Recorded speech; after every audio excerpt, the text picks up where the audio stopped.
देवघराला भक्ती सन्माने पूजिला पाहुणेर पंगती संत तुझे वंदे शोभती देवघरा आला भक्ती सन्माने पूजिला पुढे आरंभोनी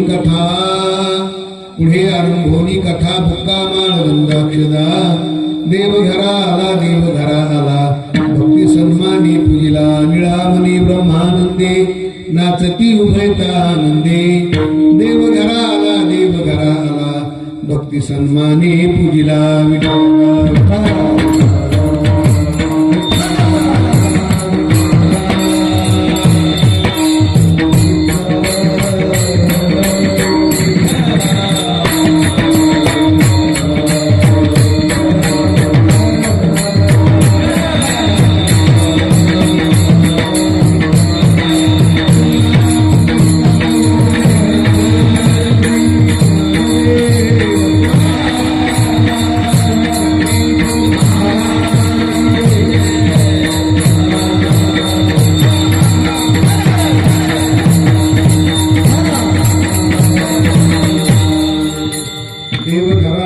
देवघराला भक्ती सन्माने पूजिला नमो विठ्ठला राजया पांडुरंगा नमो रुक्मिणी मावली ज्ञानगंगा नमो पुंडलिका नमो चंद्रभागा नमस्कार माझा रुक्मिणी पांडुरंगा पांडुरंगा करू प्रथम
त्यांच्या कृपादानी कथेचा विस्तारू बाबाजी सद्गुरुदास तुकादयांचे केले स्मरण होय सकळ विद्येचे अधिकरण तेची वंदू श्रीचरण श्री गुरूंचे ते नमस्कार आता अलंकापुरी रम्य सिंहासनस्थं पदांभोज तेजस्फुरदि प्रदेशं विधींद्रादिदेवे सदा स्वीयमानं समाधिस्थ मूर्तिं भजे ज्ञानदेवं ओम नमो ज्ञानेश्वर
अनुग्रह लादलो पावन झालो चराचरी काय माझी वाणी मानिल संता शिरंजव चित्ताशी आपोलिया अतुलित बल धाम हेम शैलावरेहम धनयवन कुशानं ज्ञानिनामाग्रगण्यं सकल गुण निधान वानरा नामदीशं रघुपति प्रिय भक्तं आतजातं नमामि सीताराम चरित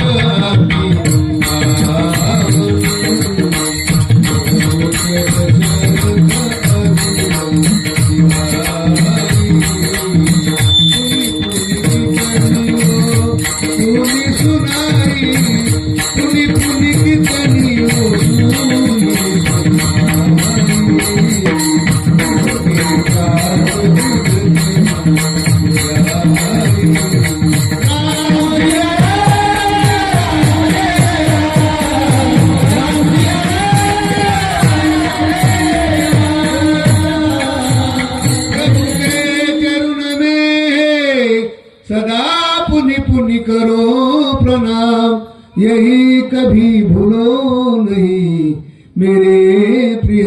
घनश्याम जोडून या कर चरणी ठेवितो माथा परिसा हे विनंती माझी पंढरीनाथा मस्तक हे पावले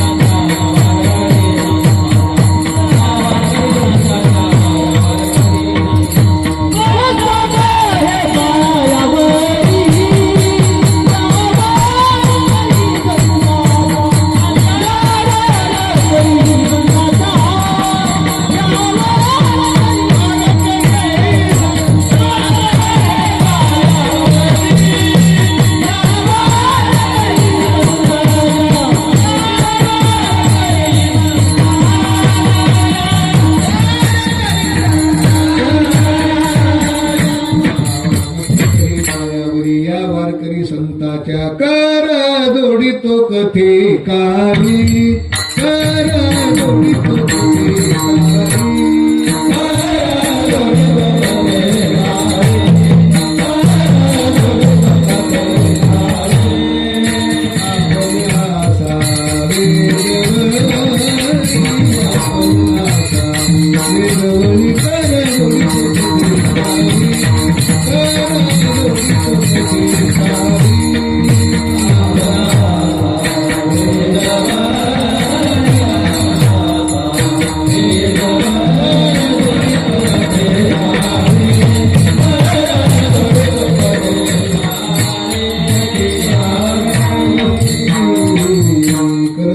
कथे काळी आपण असावी जवळी म्हणून देव घरा आला देव घरा आला भक्ती सन्मानी पूजिला प्रस्तुत स्थळी प्राप्त प्रसंगी कीर्तन रूपी सेवेकरता निवडलेला अभंग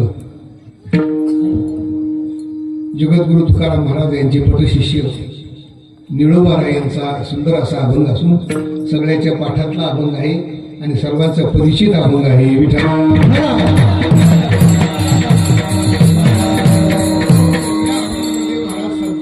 देवाचं वर्णन करतात म्हणून आज या श्री क्षेत्र शहापूर या गावामध्ये गेल्या 10 वर्षापासून चालत आलेला हरिभक्त अखंड हरिनाम सप्ताह यावर्षी श्रीमद भागवत कथा आणि ग्रंथराज ज्ञानेश्वरी पारायण सोहळा आणि वर्ष 10वे या ठिकाणी आणि वर्ष 10व्यातलं आणखीन दुसऱ्या दिवसाचं पुष्प माझ्याकडे आणखीन या ठिकाणी दिले आमची हरिभक्ती पारायण बळीराम महाराज पवार यांनी मला जवळजवळ 10 वेळा फोन केला हॅलो म्हणून आलोच चिंताच करू नका म्हणून आणखीन त्यांनी मला फोन केला तुमचं सर्वांचं आमंत्रण दिलं आणि तुमच्या सर्वांचं मला दर्शन झालं विठ्ठला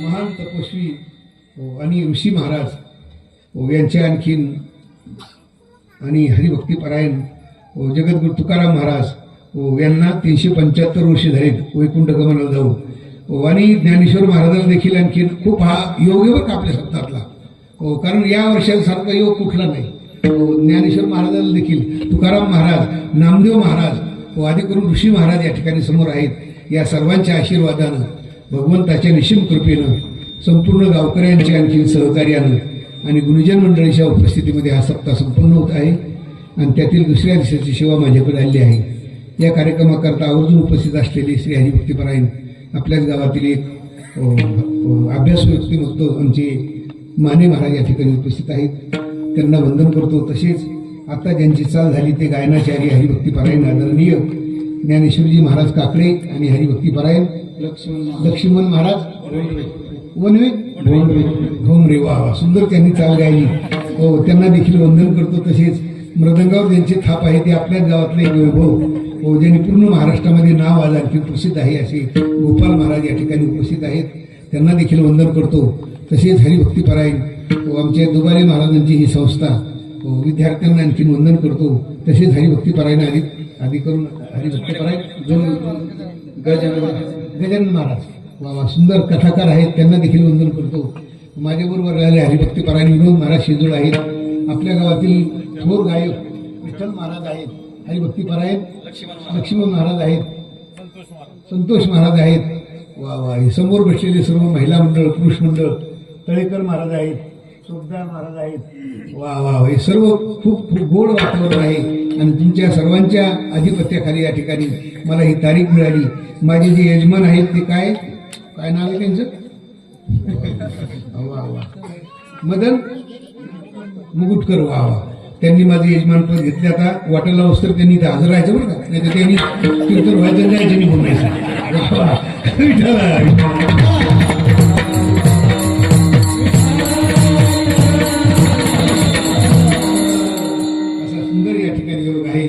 आणि ऋषी महाराजांची सेवा आहे. हो, संत आहेत ते आणि या संतांची सेवा आहे म्हणून त्या ठिकाणी हो सुंदर अभंग मी तुमच्या समोर म्हणून दाखवला. हो, महाराज संता देव घराला भक्ती सन्माने पूजला. कोण म्हणते निळोबारा, पण निळोबाराच्या अगोदरची भूमिका तुम्ही पहा. निळोबारा हे जगद्गुरु तुकाराम महाराजचे पटशिष्य. ज्या वेळेला महाराजांचं कीर्तन असेल त्याच्या वेळेला महाराजांनी टाळ घ्यायचं, महाराजच्या कीर्तनात साथ द्यायची. पण एक दिवशी तुकाराम महाराजचं कीर्तन झालं आणि निळोबाराला एकांतात बोलवलं. सांगितलं, निळोबारा मी तुम्हाला अनुग्रह दिल्याशिवाय कुंठला जाणार नाही. हो, आनंद वाटला, मला अनुग्रह मिळणार. पण दुर्दैवाची गोष्ट अशी झाली, निळोबाराला अनुग्रह न देता जगद्गुरु तुकाराम महाराज वैकुंठाला निघून गेले आणि ही बातमी त्यांच्या कानावर पडली. कानावर पडल्यावर तर त्यांना इतकं दुःख झालं, मला अनुग्रह देणार होते गेले कसे. मग त्या दुःखाचं निमित्त काय केलं त्यांनी? अनुष्ठान केलं. किती दिवस? 42 दिवस. हो, बरं, अनुष्ठान म्हणजे साधी गोष्ट नाही बरं का. हो, अन्न नाही, पाणी नाही, नुसता वारा भक्षण करायचं, त्याचं नाव अनुष्ठान. हो, तुमचा आमचा उपास असतो. उपास वेगळा, अनुष्ठान वेगळं बरं का. तुमचा आमचा उपास लई लाडका असतो. हो, एका बाईने मालकाला सांगितलं, मालक एकादश करा. उपासाला सांगतो तुम्हाला. ते मला भय केली काय कीर्तना, एकादश ते जमतच नाही मला अन्नाशिवाय. ती म्हणजे बाबांनी गाढवाने जरा पण एकादश धरा. आता बायकोचं ऐकलं धरली एकादश.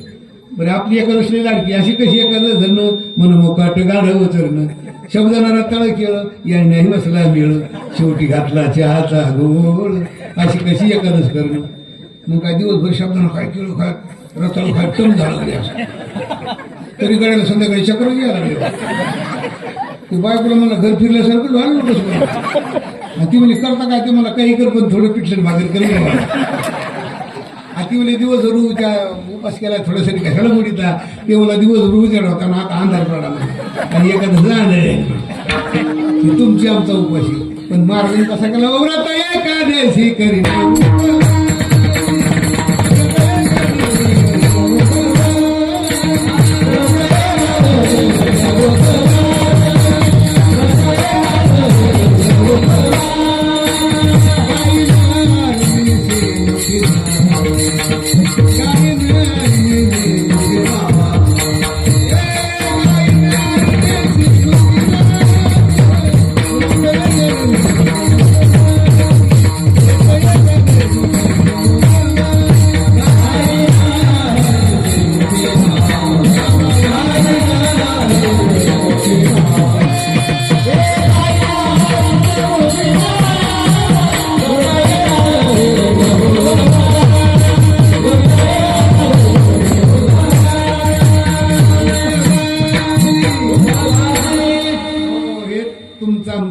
लक्षात ठेवा. पण निळोबारांनी केलं ते अनुष्ठान. अनुष्ठान म्हणजे मांडी घातल्यानंतर मोडायची नाही, त्याचं नाव असतं अनुष्ठान. आता आपण 2 तास जर मांडी घातली जमतं का? अगं बाबू निघूनच येते.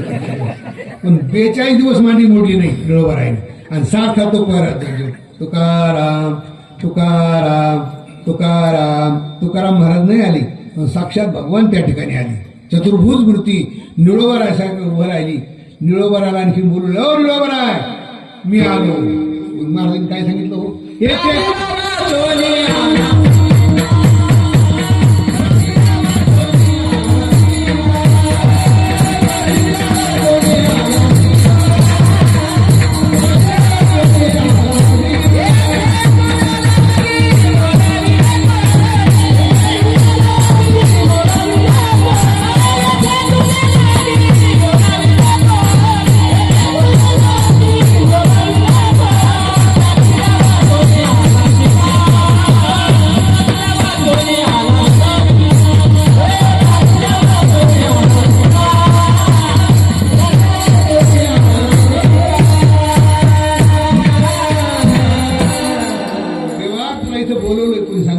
येथे तुझं लागी बोलाविले कोणी, प्रार्थिल्या वाचून आला सीता. अरे आम्हाला काय संकट पडलं का? हो, प्रल्हादासारखं संकट पडलं का? आम्हाला संकट देखील पडलं नाही. तू आलास कशाला? हो, अरे देव म्हणजे मी देव आहे ना. हो म्हणजे आम्ही तुला ओळखत नाही. निळा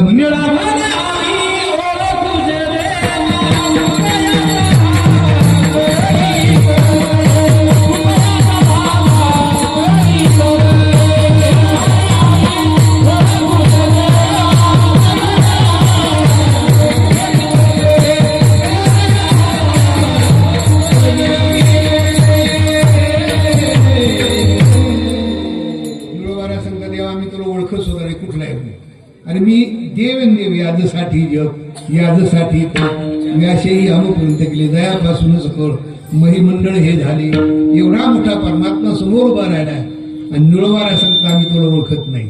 आणि अभंगामध्ये काय म्हणता? देव घरा आला, देव घरा आला. आता मग देव घराला आला आणि देवाला ओळखायला तयार नाही, हे कसं काय म्हणते? मग आम्हाला काही पटत नाही बा महाराज. पण ज्या वेळेला त्यांच्यासमोर देव आलता त्यावेळेला त्यांना अनुग्रह झाला नव्हता बरं का. आणि अनुग्रह झाल्याशिवाय देव कळत नसतो. सद्गुरू वाचोनी सापडे ना सोयी धरावे ते पाय आधी आधी. अगोदर सद्गुरू करावा लागतो, मग देव कळत असतो. विठा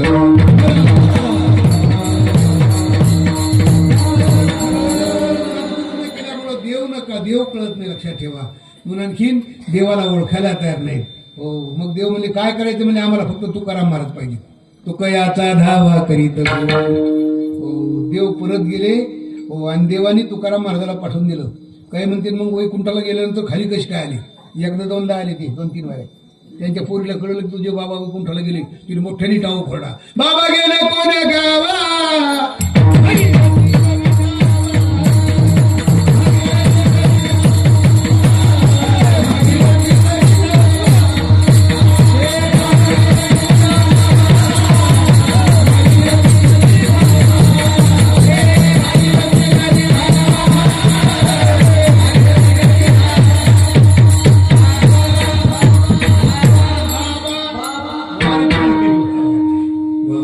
असं वातावरण खूप सुंदर आहे बरं का, लक्षात ठेवा. बाबा गेले कोण्या गावा, भागीरथी करी धावा. कारण संत हे जात असतात, येत असतात बरं का. संताला आणखीन काही बंधन नाही. आमच्या नाथ महाराजची अंत्ययात्रा निघाली आणि एक बाई पाहिलंच मुलगी वाटा लावा लागली. हो, ती बाई म्हणजे याला मागं पुढे मला जागा नव्हती काय, आजच कसा मी आला. हो, नाथ महाराज पेटून उठून बसले. म्हणजे बाई तुझी लेख आज आनंदाने वाटा लावा. ती म्हणजे तुमचं मरायचं कसं काय? ते म्हणजे मी 2-3 दिवसांनी बरं. हो, हे संताची ताकद आहे, लक्षात ठेवा. म्हणून महाराज सांगतात, जगद्गुरु तुकारामात वैकुंठावरून खाली आली, निळोबाऱ्याला जाग केलं. निळोबाऱ्याच्या मस्तकावर हात ठेवला हवला आणि मस्तकावर हात ठेवल्याबरोबर कृपा कटाक्षी निहाळले आपले पदी बैसविले. आणि मग त्यांच्यावर कृपा झाली आणि मग त्यांना देव कळाला आणि मग त्यांनी उद्गार काढले.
आणि मग त्यांनी उदर काढली. देव घराला चांगली सिस्टीम बरं का ढोली महाराज.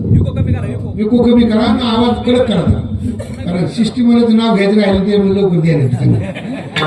चांगली सुंदर आहे बरं का ढोली. विठ्ठल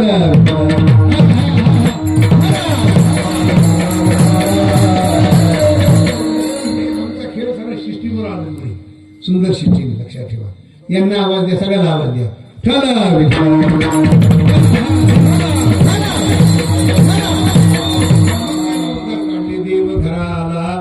देवघराला भक्ती सन्माने पूजिला. हो, आपल्या घरामध्ये देव आहे बरं का, पण त्या देव येण्याकरता आपलं घर कसं पाहिजे, या घरातली माणसं कशी पाहिजे, त्याच्याबद्दल एक सुभाषित का वर्णन करतो. आपलं घर कसं पाहिजे. सानंद सदन सुताशे सुदिया कांता मृदभाषिणी सन्मित्रम सयोशिरती साज्ञा पराशेवका अतिथिम शिवपूजनम मिष्टान्न पानम ग्रहे साधो संगम उपासते सततम धन्यो ग्रस्ताश्रम. तुम्ही आम्ही पूर्ण ग्रस्ताश्रमातली मंडळी, कारण ग्रस्ताश्रम खूप मोठा आहे लक्षात ठेवा. याच्यामध्ये दान धर्म आपल्याला घडतो लक्षात ठेवा. म्हणजे या ग्रस्ताश्रमासारखं फळ मोठं कोणतंच नाही बाबा. आपण सगळे ग्रस्ती आश्रमातले. आपलं घर कसं पाहिजे, आपलं घर स्वच्छ पाहिजे. सानंदम, हो, घर अगदी स्वच्छ पाहिजे. घरामध्ये ओलावा नसावा, घरामध्ये डास निघत नसावे लक्षात ठेवा. सधनम सती स्वतःची सुदिया. आपल्या घरातली मुलं मुली कशी पाहिजे, बुद्धिमान पाहिजे. एकदा परीक्षेला बसली पास, नाही तर कव्हा नापास, उपयोग नाही. स्वतःची सुदिया कांता मृदभाषिणी. आपल्या घरातली बायको आपली कशी पाहिजे, गोड बोलणारी पाहिजे. आपण बाहेरून आलो तिने तांब भरून द्यायला पाहिजे. या नको पाय धुवा आणि जेवायला बसा, नाही तर आपण बाहेर नेवा आणि तिने आपला पाहत आलात काय गेला ना कुठं काळ गेलतो. बायको गोड बोलणारी पाहिजे. कांता मृदभाषिणी. आपले मित्र कसे पाहिजेत, जीवाला जीव देणारे पाहिजे. पाच मित्र, नाही तर आता कपटी मित्र निघडे, तोंडाला एक बोलायचं मागे एक बोलायचं. तुम्ही लय जोरात मारा उठले ते काय करायचं बाबा. दोन लय अवघड मित्र कपटी नाही. म्हणजे आम्ही दोघे दोन महाराज एका ठिकाणी गेलो सप्त्याला, तर दोघं आणखी खोलीत गेल्यानंतर एक जण म्हणले मला बाहेर जायचं. तो बाहेर गेला. मग त्या मालकाने विचारलं महाराज गेले बाहेर गेले महाराज कसे काय, ते म्हणा ते बैल त्याला काय कळत नाही बैठकीत. हे आलं मी विचार हे कसं काय, ते म्हणा ते आले. मालक लय त्याने काय केलं, दोन डाला घेतले. एका डालात कडाप्याचा कुट्टा केला, एका डालात भूस भरलं. चला ताटं वाढले. म्हणजे कुठे बैलाचं खाद्य बैलाला आणि हाल्याचं खाद्य. मित्र आणखी कपटी नाही पाहिजे लक्षात ठेवा. सन्मित्रम सयोशिरती आज्ञा पराशेवका. आपल्या घरातले सेवक पाहिजे कसे पाहिजेत, आज्ञेच्या पलीकडनं जाणार. नाही तर तीन प्रकारचे शेव आहेत पहा. एक शेव, एक सांगकामे, एक बिनकामे आणि एक वाढकामे. एक सेवक असा आहे नुसतं सांगितलेलं काम करणार. एका मालकाला सांगितलं तर माझ्या बरोबर मला ऋषी महाराजांचं दर्शन घ्यायचे, घोड्यावर नजर ठेवू. ते मला काय हरकत, आज नुसती नजर ठेवली. घोडं निघून गेलं, मालकाचं दर्शन झालं. अरे घोडं पुढे मला निघून गेलं, तुला नजर ठेवायसाठी मला कावर ठेवतो. मला जवळ होती तवर कुठली तुम्ही म्हणला याला काय करायचं सांग कामे आणि एक बिन कामे आहे बा. काम नाही काही नाही, उगी गप्पा पाहायचे. महाराज आले टाळ करले घेऊन. ते मला महाराज ती घरी नाही. आणि मी दुपारी पाहिले ते मला तिकडे कुत्रे म्हणलं तिकडेच मग इकडे येऊ. याला बिन कामे म्हणायचे. आणि एक वाढ कामे आहे पहा. काही माणसाला वाढ काम करायला सवय असते. एक वाढ कामे कसा, एका माणसाच्या म्हातारीचं दुखा लागलं आणि एक जण आंबरला पाठलं, जाय बरं डॉक्टरला घेऊन. डॉक्टर म्हणजे मला काही भेटलेलं जमत नाही, हो इंजेक्शन घेऊन जा. तो मला म्हातारी जर इंजेक्शन राहिलं तर म्हणजे गोळ्या घेऊन जा, आणि गोळ्या राहिली तर म्हणजे सलाईन घेऊन जा. 2-3 अशा गोष्टी घेतल्या यांनी आणि पेठीने चालला. पण हे वाट डोक्यात जाता की मला जर म्हातारी एवढं जर राहिली नाही आणि म्हातारी समजा गच केली तर कशाला माघारी यायचं, मला घ्यान गाडगण बांबू सुतळी सगळं घेतलं. याला वाढ कामे म्हणायचं लक्षात ठेवा. असे सेवक काही कामायचे नाही महाराज सांगतात. आणि आपल्या घरी दररोज पूजा व्हायला पाहिजे लक्षात ठेवा. महाराज सांगतात आमच्या घरामध्ये देव आला आणि आम्ही पूजा केली, पण कशी केली, भक्ती सन्माने पूजेला. पूजा करीत असताना सन्मान पाहिजे बरं का. नाही तर काही लोक पूजा करतात पहा, काही लोक पूजा करतात पहा, देव पुढे असतील, गंध उडायचं काम चालू असून हायपाट चालू असतं. आणि मग ते असं गंध लावला ना, अशी एक बोट नाही लागते, असं 5 बोट बुडतो. आणि देवावर असा शिकतो काय देवाची फजिती, कोणाच्या नाकात जाय, कोणाच्या डोळ्यात जाय. आदरही नाही, प्रेम नाही लक्षात ठेवा. पण आम्ही पूजा केली, पण कशी केली, सन्मानाने पूजा करायला पाहिजे. आता पूजाच कोणी करीत नाही. पूजेचा सन्मान ते कशाला राहिले, पूजाच कशाला करते ते काही लोक काही दिवसांनी सांगायला लागलो. एका माणसाची 12 वर्षापासून पूजा होती, पण काही निमित्ताने त्याला गावात जायचं ठरलं आणि ते मला हे बघ उद्या बाळकून पूजा करून घे. ती म्हणली माझा बाळ्यालाही चांगला आहे, पण बाळ्या असा होता घुटकी खाणार आणि टीव्ही पाहणार, हे भाव पूजा करणार कुशाल झोपला. आई म्हणले बाळ्या उठ, तुझे वडील गावाला येईल तुला पूजा करायची. ते मला झाली तुझी कॅसेट सुरू. आई वडील लोक कॅसेट मध्ये पोहत कॅसेट वारी बरोबर नाही. ते म्हणले हे बघ तुझ्या वडिलाची नियमित तुला पूजा करावं लागून, ते मला मी करीतच नाही. ती म्हणजे तुला जीवनच देत नाही. ती मला खरंच हट्टी हो, खरंच देऊन देणार नाही. याला रागत आली सगळी देव घेतली आणि बादलीत टाकली आणि बादली सोडी आला. जशी बादली बुडवली ना तसे देव तनगरी खंडोबान बिरोबान रटायला उडवले बाबा. 10 दिवस सोडले होते, 3च राहिली माझ्यासाठी. ती जाड होती, विठ्ठल रुक्माई लंगडा रंगनाथ गणपती, ती 3च राहिली. ती मला बापरे मला 7 दिवस मिरी हो आता पूजा करायचं कामच नाही वाटत सत्तर. आई बाळा झाली पूजा. ते मला 7 दिवस मिळेल, तू करू नको पूजा 70 दिवस. ती म्हणे देव करून म्हणत आहेत काय, हे काय 3 देव महत्वाची कर याची पूजा.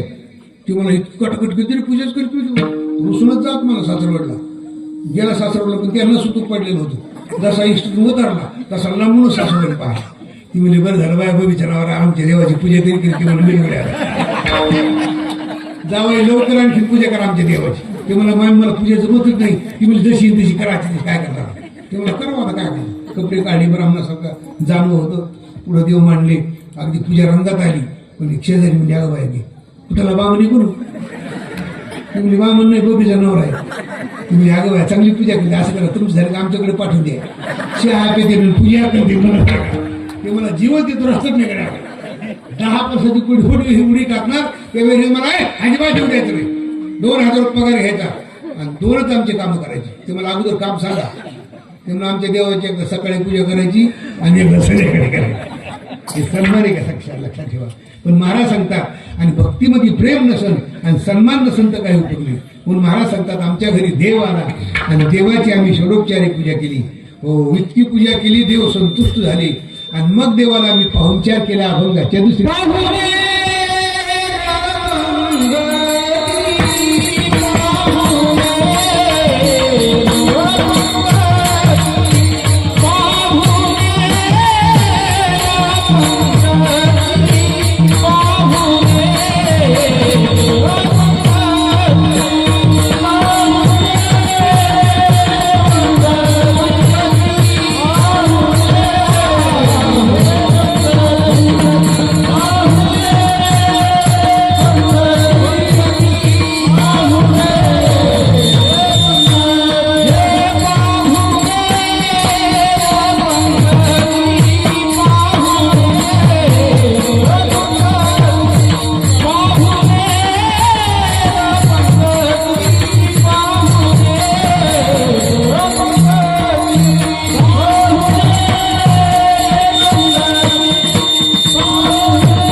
हो त्याला दुसरं चला विठा विठा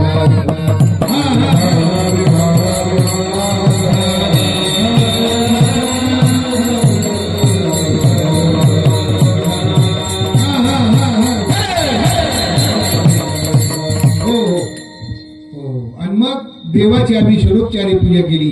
देव संतुष्ट झाले. मग आम्ही देवाला पाहुणचार केला म्हणतात. कारण देवाला पाहुणचार करायला पाहिजे का. तुकाराम महाराजांचे ते पाहुणे आले होते. पाहुणे घराशी आजी आले ऋषिकेरी काय करू उपचार काय करू उपचार हो महाराज सांगतात आम्ही पाहुणचार केला. काय केला तर पाहुणेर पंगती, पंगत दिली म्हणतात पंगत, कारण पंक्तीला फार महत्व आहे बरं का. तो लेणे को हरिनाम, देणे को अन्नदान, सर्वाभूती द्यावे अन्न. आता आपल्या सत्तामध्ये नाम ज्ञानदान आहे, ज्ञानेश्वरीचं पारायण आहे, भागवत आहे आणि अन्नदान आहे. हे त्रिवेणी संगमी. पण आणखीन अन्नदान करायला फार महत्व आहे. पण आम्ही देवाला पंगत दिली म्हणतात, पाहुणेर पंगती. पण त्या पंक्तीला देवाला कोण कोण होतं? संत होते म्हणतात देवाबरोबर.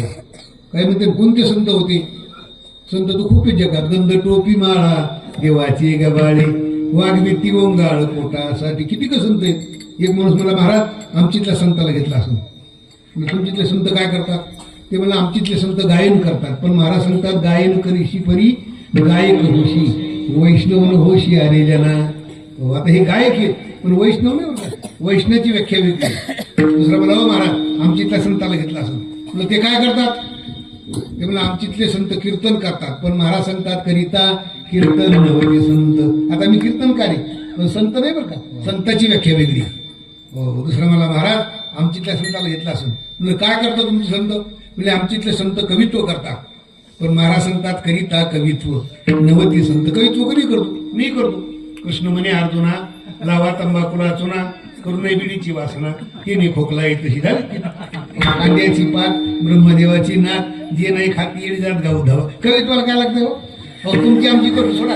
पण आमच्या माता मावल्या जर दळायला बसल्या ना, त्या सुद्धा कवित्व करतात. एक माऊली कवित्व करायला लागली, आंब्याचा गरस पाणी वाटून केलाय ना असं, माझ्या बबीला नवरा मिळाला गांजा कसं. कवित्व करिता कवित्व नव्हती संत. कवित्व कोणी करतो? ते रायरन मी चला काकू लग्न आला, पाठीवर गो माझ्या बघला आला. कवित्वाला काय लागतं? पण महाराज सांगतात, करिता कवित्व नव्हती. दुसरा मला, हो महाराज आमची तर संत घेतले असतील देवानी. म्हणजे काय आहे तुमची संत? म्हणजे आमच्यातल्या संतांच्या अंगात देवी, ज्यांच्या अंगात देवी त्यांना संत म्हणायचं नाही. आता आम्ही रात्रंदिवस कीर्तन करतो, आरडतो, आमच्या स्वप्नात देव येत नाही आणि अंगात वारी 15-15 दिवस आंघोळ्या करीत नाही. खरं असतं अजिबात खरं नाही. आमच्या गावात एका माणसाच्या अंगात आलं, 10-5 माणसं त्याला धरला, देवा मोकळं खेळा. ते मला सोडा म्हणजे कमून मला माझ्या खिशातल्या बिड्या मोडते. बरोबर आहे का नाही? हे काय काय म्हणते महाराज, जाऊ दे गड्या माणसं बाया माणसाच्या अंगात नसतो. आमच्या गावात एका बाईच्या अंगात आलं, झाली घुमायला. हो तिच्या कमराला 500 रुपयाची पिशी होती, 5 ठोकळ्याची. ती पिशीच खाली पडली. उगाच कुठं नाही केलं नसतं, अंगात आणलं बरं झालं. तिच्या बरोबर पोरगी होती. पुरीला म्हणलं ही आपले पडला दिसले वापसच नाही आला. हो नेमती काही टानाटो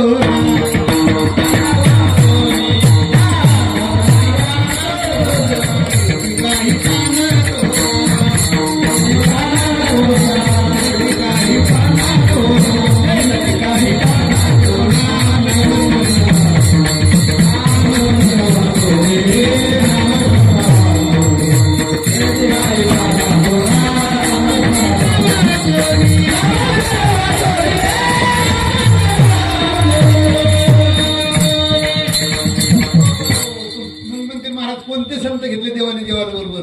महाराजांनी चकारात्मक सांगितलं, त्याची संत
तेची संत ज्यांचा हेत विठ्ठल नेनती काही टाना टोना नामस्मरणा वाचोनी. मग अशी संत देवांनी बरोबर घेतली म्हणतात संत.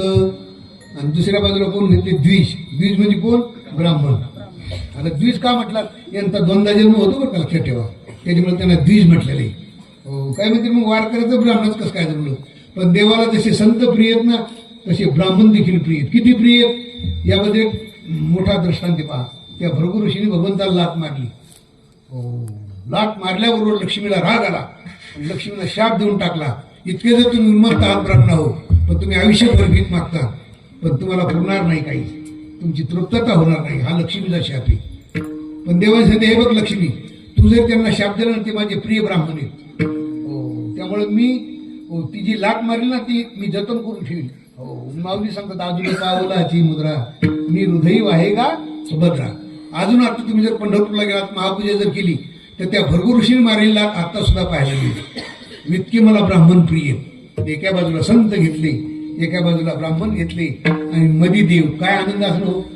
तुका म्हणे देव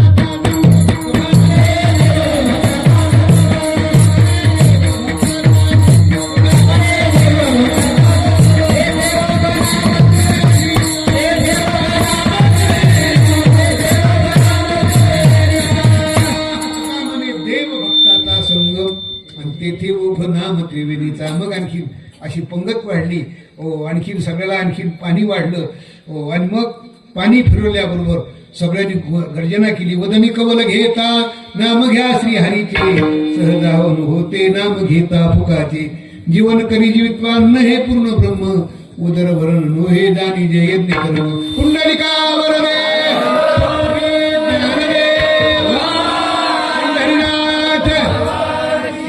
ऋषी भगवान की.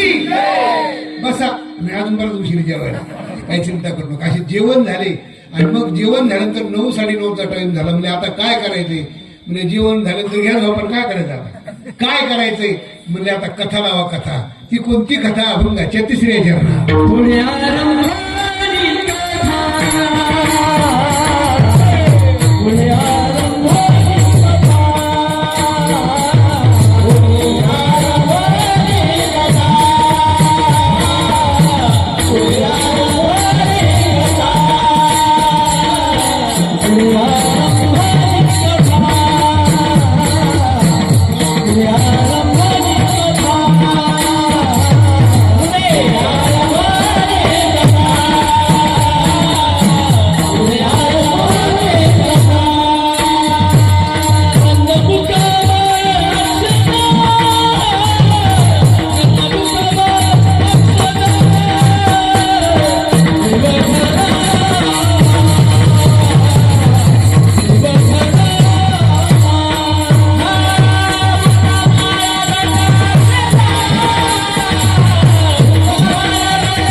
जेवण वगैरे झाले म्हणजे आता काय करायचं? म्हणजे आता काय कथा लावा. कथा ती कोणती कथा? जी कथा तुम्ही 10 वर्षापासून करता अशी कथा लावायची. काय म्हणजे मग कथा लावायची काय? मग अशी कथा लावा जेणेकरून सर्वांचं कल्याण होणे अशी कथा लावा. एक मला मग आमच्याकडे कथा आहे. म्हणजे कशी? गोंधळाची कथा 11च्या पुढे जो आगर नाला म्हणजे ती कथा नाही. म्हणजे मग कोणती कथा? आडकथा. काही लोक कथे करतात पण कथेमध्ये देव पाहिजे, लक्षात ठेवा. मग अशी कथा लावा ज्या कथेने सर्वांचं कल्याण होणे अशी कथा लावा. पुढे आरंभोनी कथा. कथेला प्रारंभ झाला आणि सुरुवात झाली कथेला. आणि मग कथेला सुरुवात झाल्यानंतर महाराज सांगतात जेवढे कथेला मंडळी होती तेवढ्याचे अलंकार काय काय होते तर महाराज उत्तरार्धामध्ये सांगतात. पुढे आरंभोनी कथा. बुक्का जेवढे कथेला होते ना तेवढ्याच्या कपड्यावर बुक्का लावला. बुक्का. तुम्ही म्हणता बुक्काच काय लावायचा? तर बुक्काला देवाला फार आवडतो. बरं अतिप्रिय आवडे तुळशी बुका तैशी प्रीती करी भोळ्या भाविका नामापद पंचक पादुका श्रीमस्तकी वंदित असे. आणि दुसरा एक अर्थ होता बुक्का. गेल ते कार्यक्रमाला. कस काय? बुक्काच लागला. हे लक्षात ठेवा. आणि महाराज देखील सांगतात प्रपंचाच्या नावे झालो निया सुन्नी वाढता पुण्यधर्म केला, अशी 3 प्रकारचा बुक्का आहे. जेवढे कथेला होते तेवढ्याच्या कपडावर बुक्का होता. बुक्का पुन्हा काय होतं, जेवढे कथेला होते ना तेवढ्याच्या गळ्यामध्ये माळ होती म्हणतात. बुक्का, माळ. आता माळ कोणती होती? कवडीची होती. कवडीची अजिबात नाही. भोनमाळ, भोनमाळ. काही लोक भोनमाळ घालतात पहा, ती आमच्याकडे चलती, इकडे चलती, इकडे चलती. ती भोनमाळ काय घालायची नाही. मग कुठली माळ होती तर महाराज सांगतात कवड्याची नव्हती, भोनमाळ नव्हती, तुळशीची पवित्र माळ गळ्यात घातलेली सगळी मंडळी होती. आता इथं 2-4 सप्ते येतं तर परमार्थिक गाव इथं शताब्दी झाली, इथं काय बिगर माळ कोण राहिलं माझ्या माहितीप्रमाणे. माने माळ बरोबर करा, बरोबर. हात त्याला माळ नाही ती सगळे माळ करीत का, पण ज्याला माळ आहे तेवर हात करा. महिला म्हणलं तुम्ही ती माळ करू शकतो बाबा, जवळजवळ 95% वा बरे शेत. तुम्हाला माळ नाही का? मळ्यापाशी पाखरीन खाल्ले, जवळ मळ्यानेच पाखरीन खाल्लं काय घालते. वा वा वा, सगळ्यात बरेच माळकरी बरं का, 90% तरी माळकरी आहेत. पण जे राहिले त्यांनी माळ घाला बाबा ऋषी महाराज सप्त्यामध्ये. तर ऋषी महाराज आणखी सगळं कृपा करणार आहे. त्यामुळं ज्यांनी राहिले त्यांनी माळ घालायला पाहिजे.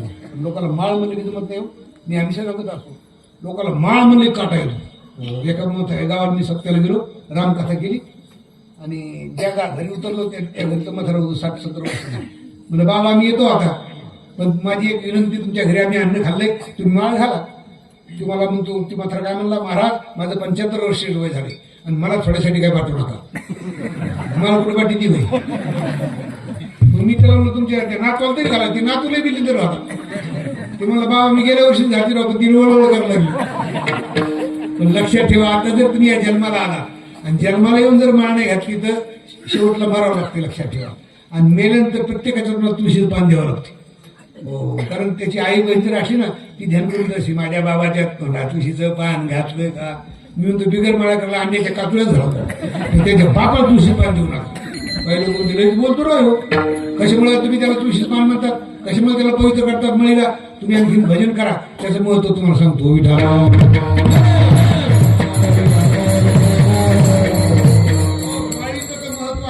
पानाचं महत्व सांगतो तुम्हाला. एकदा काय झालं, नारद भजन करीत चालले होते. श्रीमन्नारायण नारायण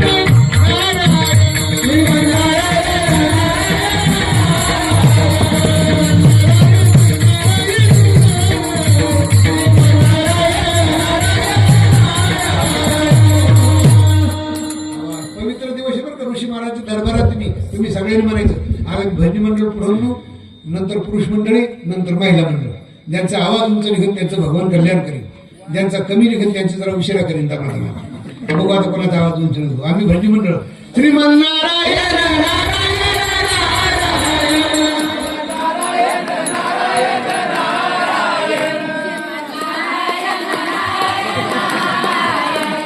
बघा संघटना, त्याच्यामुळे जास्त बचत गट त्यांची येतं. सगळे गटागटी त्यांची संघटना बाकी जुटीत म्हणलं की नाही सांगा. आता आपण सगळे पुढे म्हणू, बाकीच्या नंतर तुम्ही म्हणायचं, मग आवाज उंच निघतो. त्याच्यामुळे लाडके बहीण झाले त्या सरकारच्या. एवढंच झालं का? हो. श्रीमन्नारायण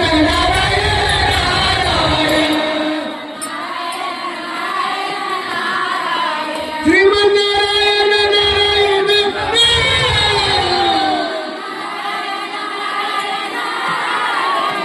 जमलं पण घोटाला पंचमी जायचं.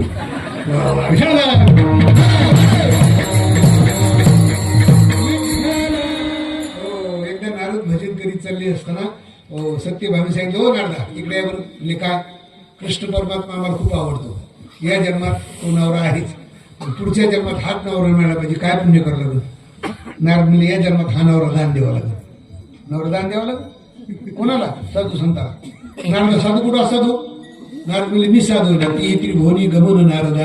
घेता का दान? आता नारद तेवढंच पाहिजे होतं. सत्यभामा दान करी उदूर नाही अंगीकारी, सेवकाच्या श्री धरून चालले.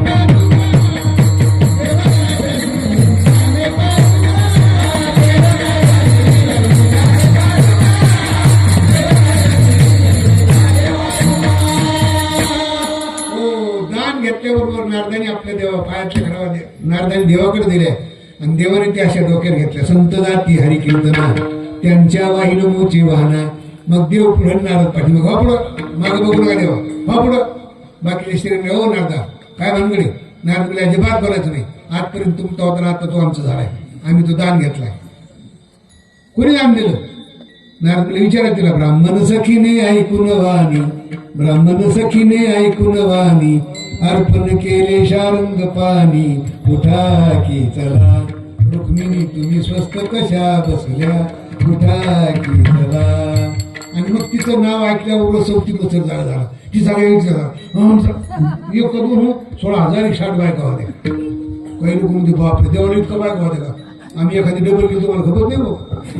त्याची तुमची बरोबर आहे. त्यांनी 12 गाव आदमी लागला त्याला गिळून टाकला. तुम्ही ढेपसात गिळा बरं तुम्हाला जमल का. पण काही लोक करू त्या माणसाने अर्ध्यात 2 पाय केले. अर्धे पांढरे केस आणि अर्धे काळे केस. हे झोपला का त्या तरुण बाईला काही ते तरुण पांढरे केस आवडत असत. ती तरुण बाई उठायची पांढरे हिमाथारी मध्ये माझ्या कलरची काढते मी तो ह्या कलरची चक्की झाली काय पाहता माझ्याकडे. अवघडे एका पुरुषा दोघी नाही पापवशी त्याची घरी. त्यामुळे न करावी दुसरी बाई. त्यामुळे 2 बायका करू नका बाबा हो. काय मध्ये एकच घालून काय 2 भेटत. या नाशिकच्या लोकांनी तहसीलवर मरचे आता पोरांनी लग्नच नाही 40-40 वर्ष झाली. आम्हाला बायका बायका कळत तहसीलला भेटत.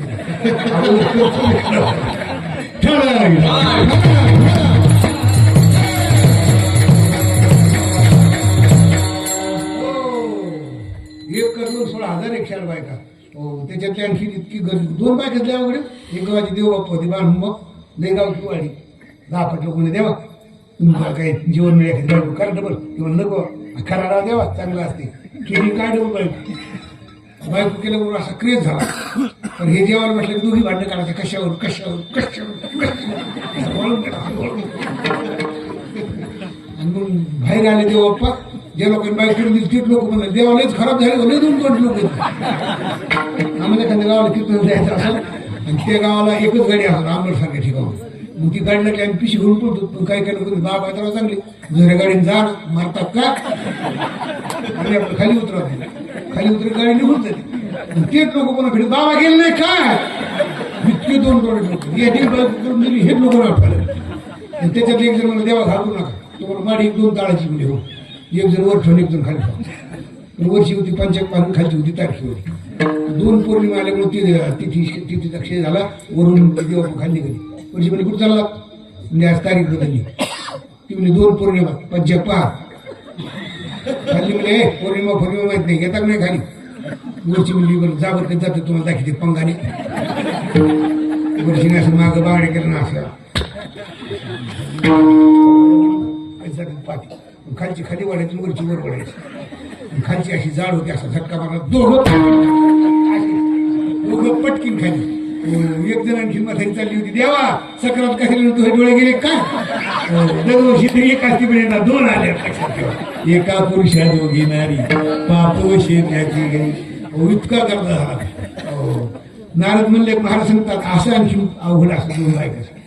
नारद म्हणले काय म्हणणे तुमचं म्हणजे काही कारण आलं म्हणजे आमचे मालक आम्हाला परत देऊन टाका. नारद म्हणले देतो पण एका अटीवर यांच्या वडिलांचं सोनं देतं का भरून भाग. सत्यभामीसारखं मी एकटी सोनं देते.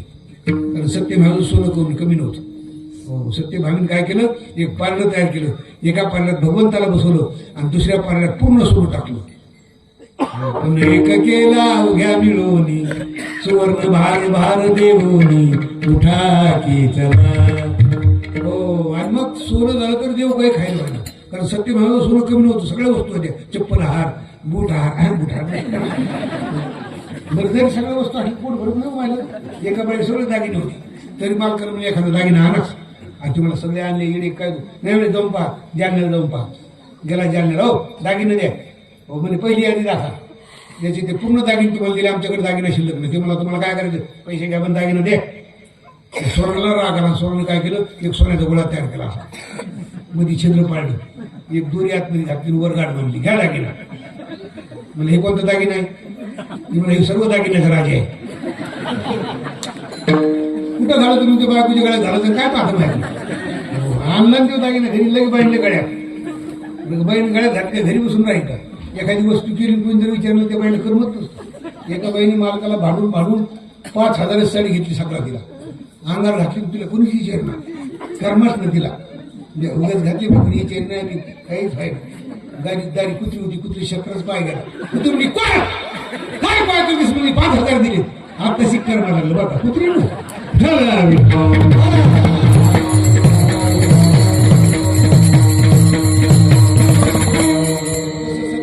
पूर्ण दागिने टाकली पण देव काय हले ना म्हणजे तुम्ही आपला दागिने टाकला सगळ्यांनी दागिने टाकली पण देव काय हायले ना काय करावे काही सुचेना चरण मुगामी दावे करुणा उठा की चला रुक्मिणी तुम्ही स्वस्त कशा बसल्या उठा की चला म्हणजे कोण राहिलं का म्हणले हा कोण नाही पण रुक्मिणी हा ते कसे येत्या बाबांनी काय दिलं का हे रुक्मिणी मातीनं ऐकलं बरं का झडकीनं उठली मग रुक्मिणी तिने तांबर पाणी घेतलं तुळशी मातीला आणि टाकलं बरं का तुळशीमध्ये कारण प्रत्येकाने तुळशीला पाणी टाकायला पाहिजे पण दररोज काळ सारा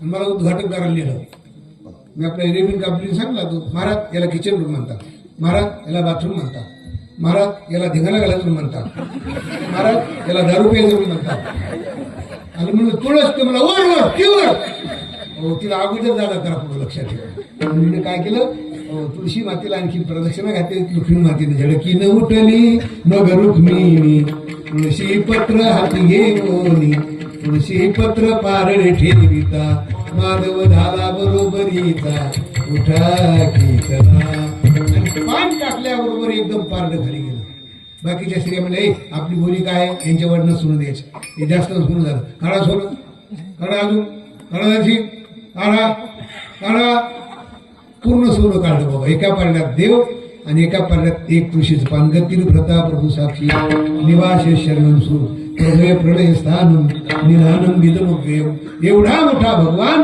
नित्य पानन हल्ला त्यामुळं जेवढे गतीला होते ना तेवढ्याच्या गळ्यात माळ होती म्हणतात विठ्ठला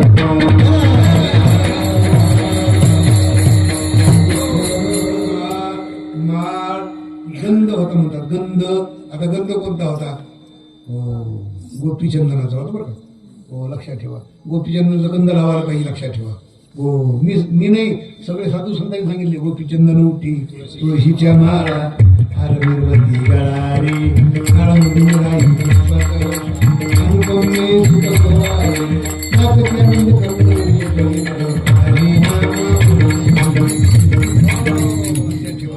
पवित्र अशी आणखी तुळशीची माळ आणि गळ्यात पाहिजे आणि बुक्का गंध लावायला पाहिजे काय याचा लावायचा कसा असा गंध उगळायचा नाकापासून तर परशेंड्यापासून ऊर्ध्वपुंड्र भाळ कंठी सोबे माळ मग कापी जे कळी काळ तया घरी एक माणूस अचानक मेला आणि वरून कावळा चालला होता कावळ्याची विष्ठा त्याच्या कपड्यावर पडली यम निघाला यमाने पाहिलं म्हणजे बापरे यांचं गण लावलाय ते आपलं काही तू गिरायक नाही वापस गेले विष्णूचे दूत आले आणि त्याला घेऊन गेले नुसतं कावळा बरं का लावले किती मोठा फायदा होईल तेव्हा प्रत्येकाने गण लावायचा हो पण गण लावायला लोक लई लाज वाटते कोयले लई बारीक लावली बारीक आता पूर्वीच्या महिला मंडळाला काय कपाळावर कुंकू होतं काय दिसायच्या शोभीवाल दात राहिलं कधी आता टिकली कवापर्यंत ती सांगते की त्या ती सकाळ एका बाईनं हळदी कुंकाला आमंत्रण दिलं 10 बाई महिला एक बाई गडबडी निघाली घाम आला तिची टिकलीच बडी झाली ते बाई सगळ्याला कुंकू लावलं हळदी लावलं पण तिला लावलंच नाही ती म्हणजे हो बाई मला अपमान करायला बोललं का मला हळदी कुंकू का लावलं नाही हो ती म्हणजे मला वाटलं तुमचे गेले तिथं काय करू कारण टिकली कधी पण काही सांगता मला असा हुर झोपून पाळ आणि कंठी सोबी माळ मग कापी जे काही काळ घेणे पण लोक गण लावलं की माळ घातली नाव ठेवलेच राहत नाही बा तुम्ही ऐकलं ना एखाद्या उपरती होईल चला आपण माळ घाला पण माळ घातली लोक करू करू घालायला देव बदल लागला झालं का माळ करी झालं का बाबा बरे का घालून दे ना एखादी गण लाव हा सर्दीने तर लावा बरे का लावलं तर लावून दे ना बाबा हो जग फार वाईट आहे, लक्षात ठेवा. महाराज सांगतात जेवढे गतीला होते तेवढे त्या कपड्याला गंध होता, बुक्का, माळ, गंध आणि अक्षदा. आता अक्षदा कोणत्या होत्या? हो भावरूपी अक्षदा होते. असो नसो भाव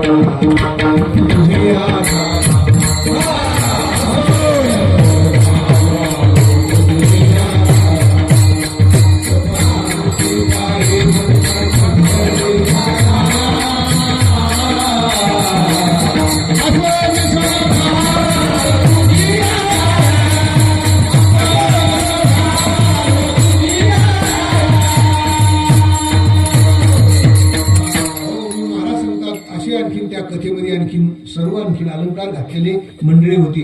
म्हणून महाराज सांगतात पुढे आरंभ होती कथा. बुक्का, माळ, गंध आणि अक्षदा. देव घरा आला, देव घरा आला, भक्ती सन्माने पूजिला. करावर हात पुरुष मंडळी झालं कीर्तन गावा सांगा होता. वा वा महिला तुम्ही करा बरं.